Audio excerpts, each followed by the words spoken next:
Nós voltamos a falar sobre as tarifas dos Estados Unidos, que alegam que países falharam ao combater o trabalho forçado. O Brasil é um dos atingidos por esta nova taxa. Vamos conversar com Fernanda Manhota, analista de internacional. Boa tarde a você, Fernanda. O Brasil ficou entre os países mais taxados do mundo pelos Estados Unidos.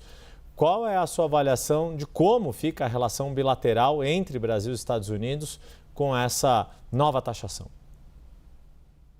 Oi, Yuri, boa tarde a você, a todos que estão aqui nos fazendo companhia no 360. Yuri, uma marca bastante significativa no processo de desgaste da relação bilateral. Essa é uma relação que, por definição, por natureza, já sofre, né, do fato de que estamos falando de dois países com capacidades assimétricas, então, independente dos seus governos, as condições de barganha, elas já são bastante desiguais, mas nesse momento em particular, sem dúvida, nós temos o comprometimento do processo de criação de confiança e a elevação de tensões, né? A questão tarifária roubou a pauta da temática bilateral, não é a única das fontes de algum grau de animosidade. Nós temos regulação, por exemplo, de redes como sendo outra, e evidentemente as divergências no campo político-ideológico, né? As tarifas no final do dia hoje, elas servem a um propósito que vai muito além do que o simples comércio.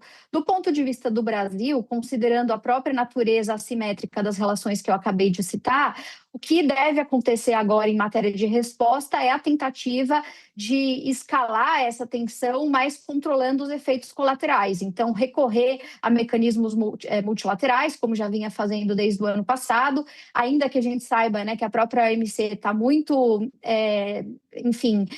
disfuncional já há algum tempo, ainda assim é o órgão existente do ponto de vista de governança para arbitrar comércio. Então, sem dúvida, o Brasil vai elevar a voz nesse tipo de mecanismo, vai avaliar a cada novo dia e novos efeitos, eventualmente reciprocidade, ainda que nesse momento não pareça o caso de ser adotado como medida prioritária, e vai tentar continuar no processo de negociação. Quando a gente olha para os efeitos mais imediatos, o que a gente sabe é que o impacto vai ser, antes de tudo, mais setorial do que amplo, né, genérico, e que o segmento, né, mais afetado é, de fato, a indústria, que foi pouco beneficiada pelas exceções, né, que acabaram entrando até por pressão dentro dos Estados Unidos em função do efeito inflacionário.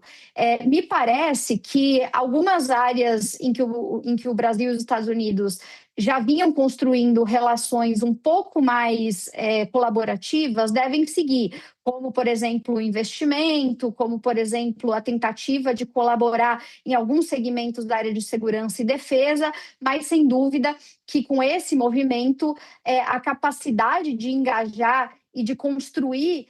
parcerias de mais longo prazo, sem dúvida, ficam comprometidas. Eu diria que não só com o Brasil, Yuri, mas com vários atores da região latino-americana e de outras partes do mundo, o que esse processo vai acabar gerando é a busca por diversificação, né? Quer dizer, o Brasil já adota uma política externa de pragmatismo e de diversificação ao longo da sua história. A ideia sempre é colocar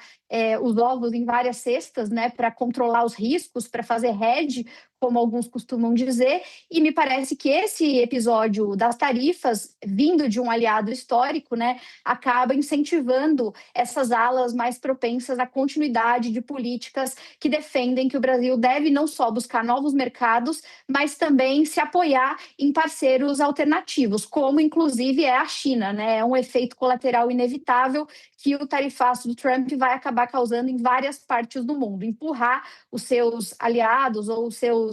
parceiros tradicionais para outras opções que possam diluir um pouco esse prejuízo, Yuri. Manhota, além do Brasil, dezenas de outros países foram atingidos por essas novas taxas que entraram em vigor hoje. Países que são membros da União Europeia e até a China. Nenhum deles escapou desta tarifa sob a alegação de trabalho forçado. Dá para dizer que as tarifas se tornaram a principal estratégia de política externa do governo Donald Trump? Sem dúvida, e a diplomacia econômica e o uso de ferramentas do campo comercial já eram uma preferência do governo Trump na primeira administração, mas vieram com muito mais força e com muito mais abrangência agora durante esse segundo mandato. As tarifas se tornaram um instrumento de política externa porque elas estão amparadas na lógica da barganha, né? Então, a ideia é que os Estados Unidos aproveitam da sua condição favorecida no sistema internacional, em matéria de economia, de participação nos fluxos e tal, e ele acaba, portanto, impondo condições severas para depois conseguir melhorar os termos da sua própria negociação. O que a gente está vendo nessa segunda leva do novo mandato de Trump, né, essa versão 2.0, é que agora, mais do que da primeira vez, existe uma conexão pressuposta o tempo todo entre segurança, comércio e tecnologia. Inclusive, muita gente vai dizer que se lá atrás, na primeira leva de tarifas no governo 1, né, de Trump, o foco era resolver problemas microeconômicos com medidas macroeconômicas, então, por exemplo, tentar lidar com a desindustrialização de certas regiões do país, tentar salvar empregos, sinalizar para o americano que uma onda de protecionismo poderia reviver anos gloriosos da economia americana. Hoje não é só isso, tem essa componente doméstica também, mas dá para dizer que também faz parte de uma leitura geopolítica mais ampla, que inclusive fez com que o governo americano percebesse que, por exemplo, focar as tarifas só contra a China, como foi muito o caso da primeira vez, não necessariamente resolvia o problema, né, dos Estados Unidos, porque a China ela diversificou a sua cadeia produtiva e ela, de certa maneira, desagregou vários processos em diferentes lugares do mundo, de modo que, se você taxa só a China tem alternativas de produção em outras partes do planeta. E essa história do trabalho forçado é, de certa maneira, uma resposta a isso. Quer dizer, os americanos entenderam que, para afetar o seu principal adversário geopolítico, aquele que vem na rabeira de uma transição hegemônica, eles precisam afetar toda a rede que está envolvida com a China do ponto de vista de comércio, de investimento e de tecnologia. Então, a ideia agora é taxar a China diretamente, como eles já faziam naquele momento, taxar todo mundo que, de alguma maneira, possa ter parte nessa produção de larga escala e de cadeias muito porosas, e mais do que isso, né, tentar forçar os aliados americanos a escolherem um lado, né? Então, os Estados Unidos agora, além da componente política doméstica já de antes, tem agora muito, muito claramente essa dimensão de concorrência